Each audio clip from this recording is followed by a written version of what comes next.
Kalian tahu tidak, mengapa saat kita memetik senar gitar, akan menghasilkan suara dan senar tersebut kembali ke tempat semula? Dan bagaimana suara gitar tersebut sampai ke telinga kita? Penasaran kan? Yuk kita bahas!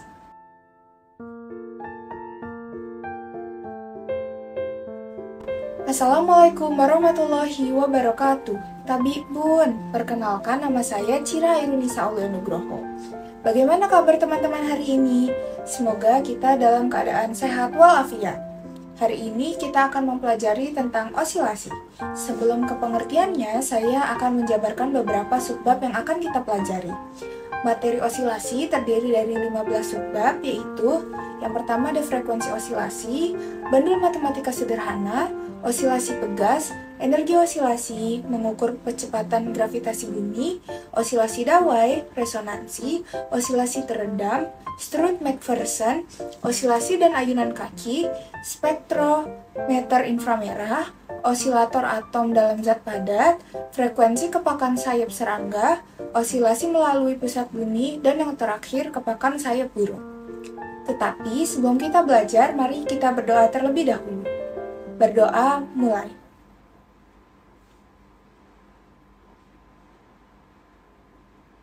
Berdoa selesai. Pertama, kita harus tahu terlebih dahulu apa itu osilasi. Jadi, osilasi itu mempunyai nama lain yaitu getaran yang merupakan gerakan bolak-balik di sekitar posisi setimbang. Banyak peristiwa osilasi yang dapat kita amati dalam kehidupan sehari-hari. Contohnya yaitu gerak dawai gitar, gerak penggaris yang ditempel salah satunya di ujung meja dan ujung lainnya dikesampingkan lalu dilepas, dan juga gerakan daun atau cabang pohon yang ditiup oleh angin. Salah satu ciri yang jelas terlihat dari peristiwa osilasi adalah meskipun bergerak, namun benda yang diberi osilasi tidak berpindah tempat dan kembali ke posisi semula. Selanjutnya yaitu adalah manfaat osilasi. Tanpa adanya osilasi, kita tidak akan mendengar suara piano atau gitar. Hal ini karena osilasi dawai menggetarkan udara di sekitar dawai. Getaran tersebut merambat di udara hingga sampai ke telinga kita. Tanpa osilasi, muatan listrik pada antena handphone kita tidak akan dipancarkan gelombang mikro untuk berkomunikasi dengan orang lain. Tanpa osilasi, maka kita tidak akan mengenal komputer, handphone, dan peralatan digital lainnya. Pada dasarnya, teknologi komunikasi dan informasi adalah aplikasi peristiwa osilasi dalam teknologi pemrosesan dan pengiriman data-data. Data dikirim dalam bentuk osilasi dan diterima dalam bentuk osilasi, dan juga diproses dalam bentuk osilasi. Oleh karena itu, tidak ada alasan bagi kita untuk tidak belajar mengenai osilasi. Selanjutnya, kita akan membahas subbab yang pertama, yaitu tentang frekuensi osilasi. Apa saja syarat agar benda dapat berosilasi? Bentuk sederhana persamaan osilasi adalah sebagai berikut, yaitu F sama dengan min C dikalikan dengan Y. Dengan Y adalah simpangan benda dari posisi setimbang, dan F adalah gaya yang menarik kembali benda ke posisi setimbang, dan C adalah sebuah konstanta. Tanda negatif pada persamaan tersebut menjamin bahwa arah gaya selalu berlawanan dengan arah simpangan. Yang memenuhi persamaan tersebut dikenal sebagai hukum Hooke. Misalkan benda yang berosilasi memiliki massa M. Berdasarkan hukum 2 Newton, F sama dengan M dikalikan dengan A, maka percepatan benda yang berosilasi memenuhi M dikali dengan A sama dengan min C dikalikan dengan Y, atau A sama dengan min C per M dikalikan dengan Y. Dapat dilihat bahwa percepatan benda yang berosilasi berbanding lurus dengan simpangannya. Fungsi simpangan tidak boleh sembarang, tetapi harus memiliki bentuk tertentu.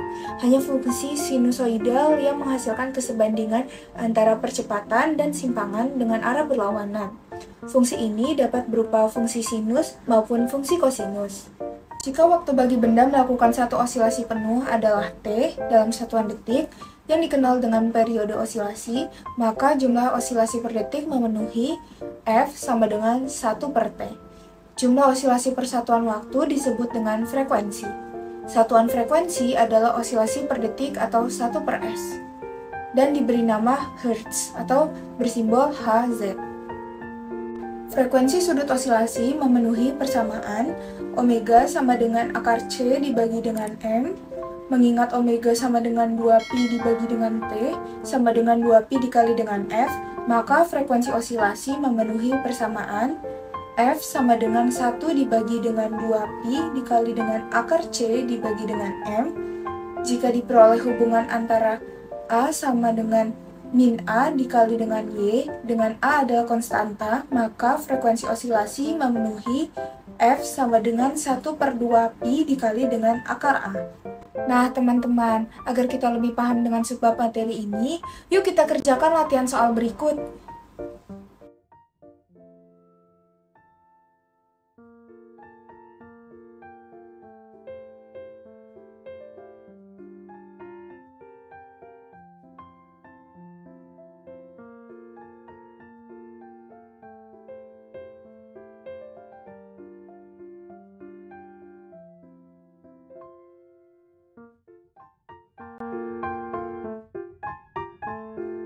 Selanjutnya, kita akan membahas tentang bandul matematis sederhana.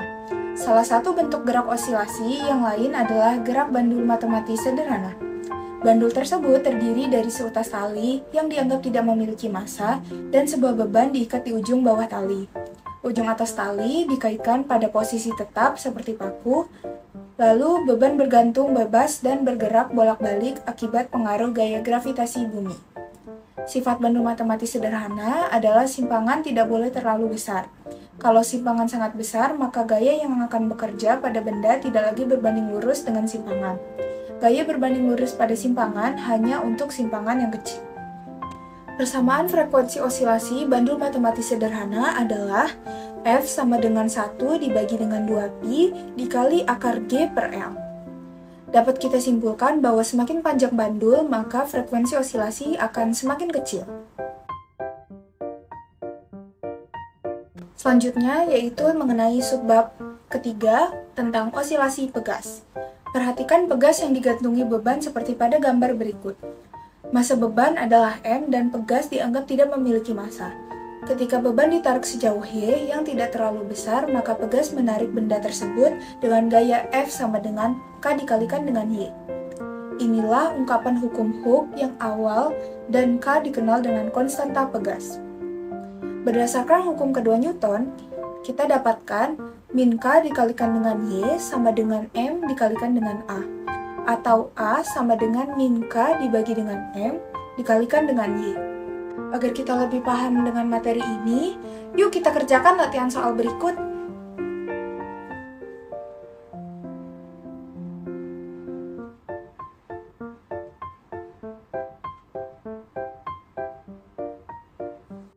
Pertama, kita hitung dulu konstanta pegas.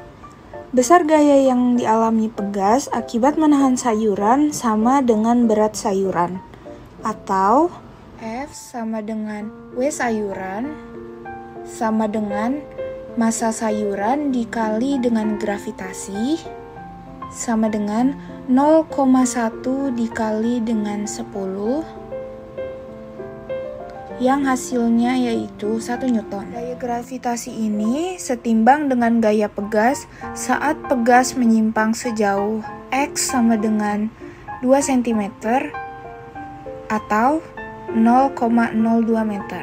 Dengan demikian, Kx sama dengan F atau K dikalikan dengan 0,02 yang hasilnya adalah 1. Konstanta pegas adalah K sama dengan 1/0,02, yaitu sama dengan 50 Newton per meter. Frekuensi osilasi yang terjadi jika gantungan sayur sedikit disimpangkan adalah F sama dengan 1/2pi dikalikan dengan akar K per M sama dengan 1/2 kali 3,14 dikali dengan akar 50/0,1. Hasilnya yaitu 3,56 Hz.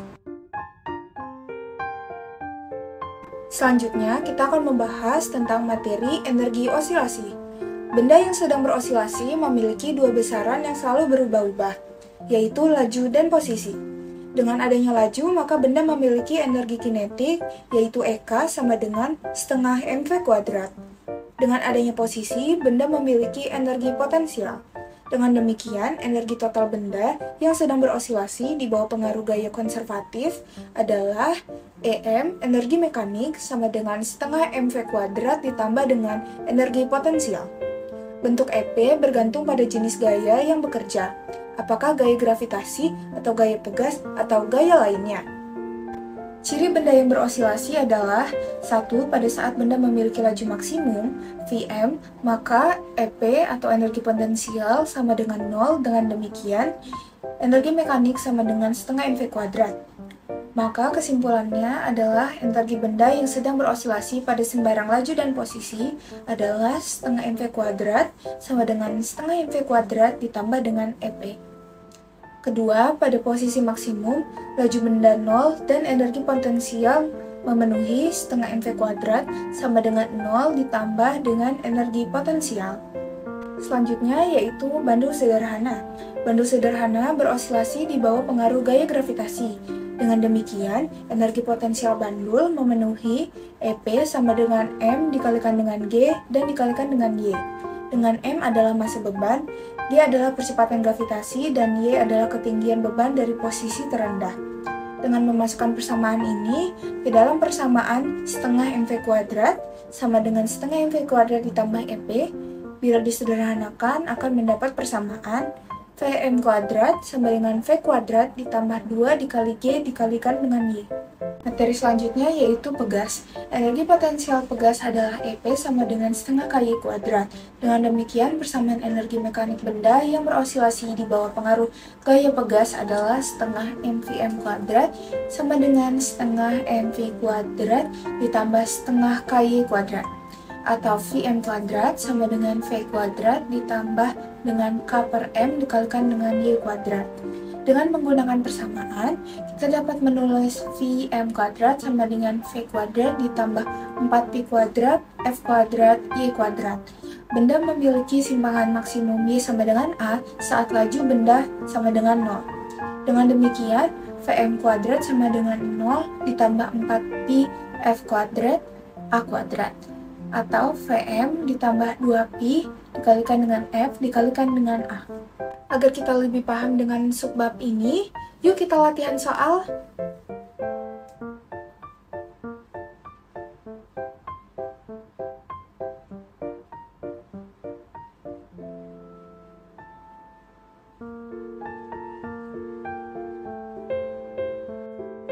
Untuk menjawab pertanyaan tersebut, maka kita harus mengetahui rumus energi mekanik, yaitu EM sama dengan setengah mv kuadrat ditambah dengan M, G, dan Y. G sebagai gravitasi dan Y sebagai tinggi. Energi mekanik sama dengan energi potensial maksimum. Ketinggian maksimum temanmu yaitu YM sama dengan 20 cm atau 0,2 meter. Dengan demikian, EM sama dengan massa dikalikan gravitasi dan juga dikalikan dengan ketinggian maksimum, yaitu sama dengan 55 dikali dengan 10, lalu dikalikan dengan 0,2, yang hasilnya adalah 110 Joule. Jadi, energi osilasi temanmu adalah 110 Joule.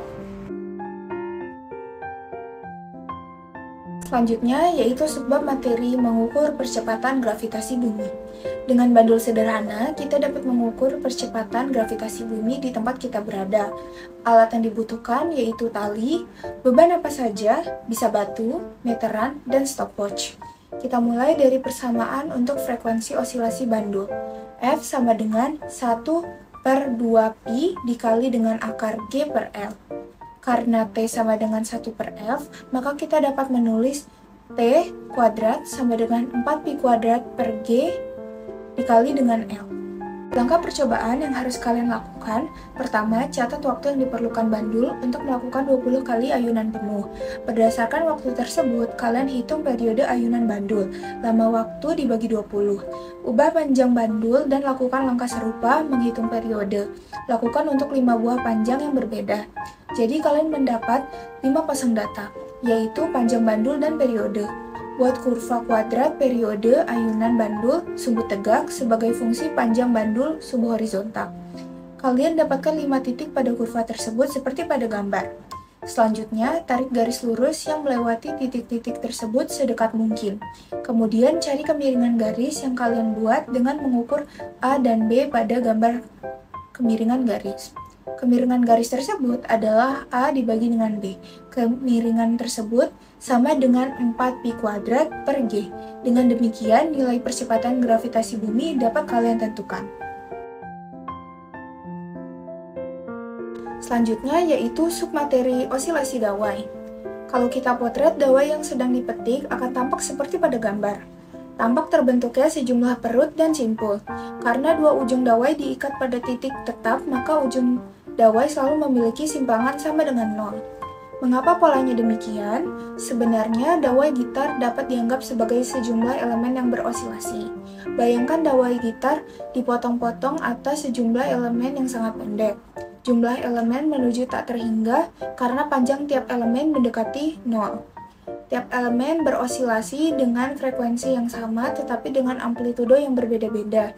Jadi, amplitudo osilasi elemen-elemen dawai merupakan fungsi posisi. Selanjutnya yaitu tentang resonansi. Ketika disimpangkan dari posisi setimbang, maka benda berosilasi pada frekuensi tertentu. Frekuensi ini disebut dengan frekuensi alamiah benda. Yang istimewa dari frekuensi alamiah benda adalah jika pada benda diberi gangguan secara periodik atau terus-menerus dengan frekuensi pemberian gangguan sama dengan frekuensi alamiah, maka benda akan berosilasi dengan amplitudo yang makin lama makin membesar. Simpangan akan sangat besar jika gangguan berlangsung cukup lama, meskipun kekuatan tiap gangguan cukup kecil. Perubahan simpangan benda terhadap waktu diilustrasikan pada gambar berikut. Contoh resonansi adalah garpu tala sejenis yang ditempatkan berdekatan, seperti ditunjukkan pada gambar. Garpu tala kiri digetarkan namun garpu tala kanan tidak digetarkan. Jika ditunggu, maka garpu tala kanan akan bergetar mula-mula dengan simpangan kecil lalu simpangan semakin besar. Mengapa bisa demikian? Hal tersebut karena garpu tala sejenis memiliki frekuensi alamiah yang sama. Ketika garpu tala kiri digetarkan, maka udara di sekitar garpu tala kiri ikut bergetar. Udara yang bergetar makin jauh hingga udara yang bersentuhan dengan garpu tala kanan memiliki frekuensi getaran udara yang sama, maka garpu tala kanan mulai mendapat gangguan yang sama dengan frekuensi alamiahnya. Kondisi berbeda jika dua garpu tala tidak identik atau frekuensi alamiahnya tidak sama. Seberapa lama pun garpu tala kiri bergetar, garpu tala kanan tetap tidak bergetar, karena resonansi tidak akan pernah terjadi. Selanjutnya yaitu efek resonansi. Resonansi dapat memiliki efek yang luar biasa pada bangunan. Contohnya yaitu Tacoma Narrow Bridge, diduga ambruk karena peristiwa resonansi. Akibat angin yang bertiup pelan membawa osilasi yang sama persis dengan frekuensi alamiah jembatan. Akibatnya terjadi resonansi. Osilasi jembatan makin lama makin membesar sehingga terjadi kegagalan struktur dan ambruk. Jika energi diberikan pada saat waktu yang tepat, maka energi tersebut akan terus-menerus diserap oleh benda yang sedang berosilasi, sehingga energi benda yang berosilasi akan semakin membesar.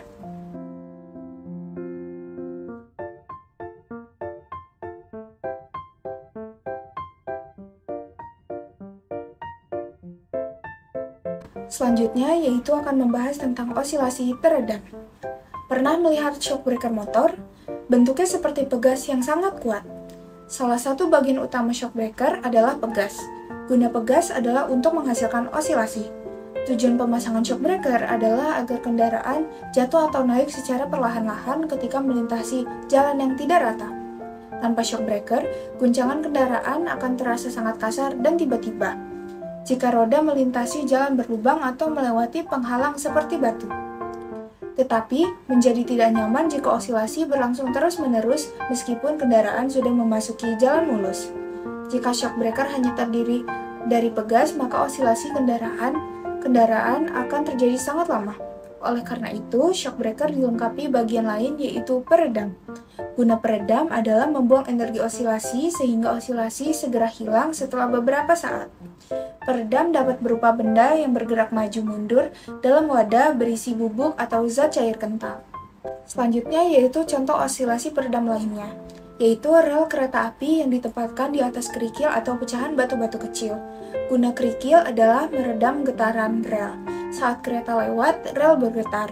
Setelah kereta melintas, getaran rel harus segera dihentikan agar rel tidak bengkok permanen. Selanjutnya yaitu ada strut McPherson. Kendaraan modern yang digunakan saat ini banyak yang menggunakan McPherson strut sebagai sistem suspensi. Sistem suspensi adalah sistem yang berosilasi sekaligus meredam osilasi. Sistem ini dirancang oleh Earl Strut McPherson di tahun 1945. Telapak kemudi yang menempel di sistem roda. Bagian inilah yang membelok jika setir diputar sehingga kendaraan membelok arah. Pada bagian ini juga menempel cakram lem, lengan kontrol bawah sebagai penahan bagian bawah roda agar tetap stabil, batang pembelok roda berhubungan langsung dengan setir dan berfungsi memutar telapak kemudi. Pada bagian atas menghasilkan gerak osilasi ketika kendaraan melewati jalan rata. Osilasi diperlukan agar kendaraan tidak berguncang tiba-tiba dan frekuensi osilasi berada pada wilayah kenyamanan manusia. Bagian di bawah per atau yang dilingkupi per adalah shock breaker yang berfungsi meredam osilasi sehingga osilasi tidak berlangsung dengan lama. Selanjutnya yaitu osilasi dan ayunan kaki. Misalkan kalian sedang duduk dengan kaki menggelantung.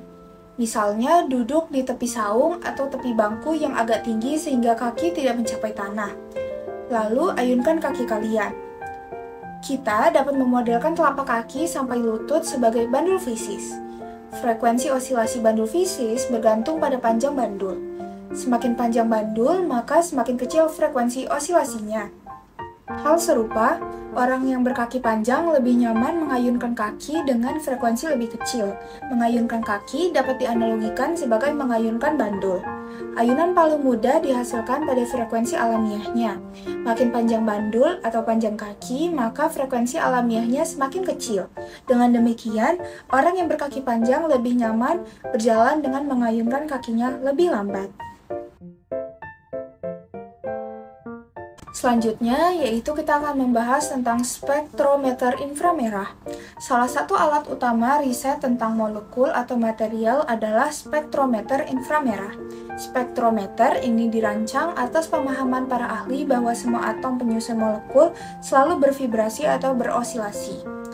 Atom-atom yang berikatan dalam molekul selalu berosilasi, frekuensi osilasi bergantung pada jenis atom yang berikatan. Prinsip kerja alat ini adalah menembakkan sinar inframerah ke material.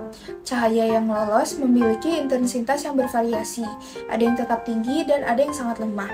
Intensitas yang sangat lemah menunjukkan bahwa pada frekuensi tersebut telah terjadi penyerapan oleh molekul karena terjadinya resonansi dengan osilasi ikatan molekul. Dari informasi ini dapat diketahui bahwa jenis ikatan apa yang ada dan pada akhirnya dapat diketahui jenis molekul yang ada. Selanjutnya kita akan membahas tentang osilator atom dalam zat padat. Dalam zat padat, atom-atom dipandang terhubung oleh pegas satu dengan lainnya. Frekuensi osilasi yang boleh dimiliki atom dalam zat padat yang berosilasi memenuhi persamaan omega sama dengan n ditambah dengan setengah dikalikan dengan omega 0. Dengan n adalah bilangan bulat dari 0 sampai tak hingga, dan omega 0 adalah konstanta yang sering juga disebut sebagai frekuensi dasar. Hasil ini adalah implikasi dari teori kuantum untuk sistem atomik. Selanjutnya akan membahas tentang frekuensi kepakan serangga. Ada sejumlah parameter utama yang dianggap mempengaruhi serangga yang sedang terbang. Parameter tersebut beserta dimensinya adalah: yang pertama ada massa jenis udara, yang kedua ada massa serangga, yang ketiga ada percepatan gravitasi, yang keempat ada frekuensi kepakan sayap serangga, Dan yang kelima yaitu ada luas efektif sayap serangga. Kalau parameter-parameter di atas digabungkan sedemikian rupa, campuran perkalian dan pembagian, maka kita akan mendapatkan dua parameter yang tidak berdimensi seperti dua persamaan ini. Dua parameter yang tidak berdimensi tadi akan membentuk sebuah fungsi yang memenuhi persamaan sehingga didapatkan persamaan frekuensi kepakan sayap serangga. Dengan demikian, Rho A pangkat 3/2 kira-kira sama dengan massa udara yang dipindahkan oleh tubuh serangga dan X sama dengan Rho A pangkat 3/2/M adalah perbandingan massa udara yang dipindahkan oleh tubuh serangga terhadap massa serangga. Tentu massa serangga jauh lebih besar daripada massa udara yang dipindahkan oleh tubuh serangga, sehingga X kurang dari 1. Karena nilai X sangat kecil, maka kita dapat menulis X dalam deret Taylor berikut. Karena X kurang dari 1, maka kita dapat mengambil suku pertama saja sebagai aproksimasi untuk X. Definisikan L sama dengan M per A. Substitusi definisi tersebut ke dalam persamaan, maka akan dihasilkan persamaan sebagai berikut. Secara eksperimen diperoleh bahwa hubungan antara frekuensi dan L untuk serangga yang memiliki massa yang sama, membandingkan bahwa L sama dengan M per A dan hubungan frekuensi. Maka solusi persamaan ini adalah A sama dengan -1/2. Sehingga didapatkan frekuensi kepakan sayap serangga adalah sebagai berikut. Dengan K sama dengan K akar gravitasi per Rho, secara eksperimen nilai K sekitar 65 dalam satuan CGS. Maka diperoleh perkiraan kepakan sayap lebah sebesar 343 Hz. Selanjutnya kita akan membahas tentang osilasi melalui pusat bumi.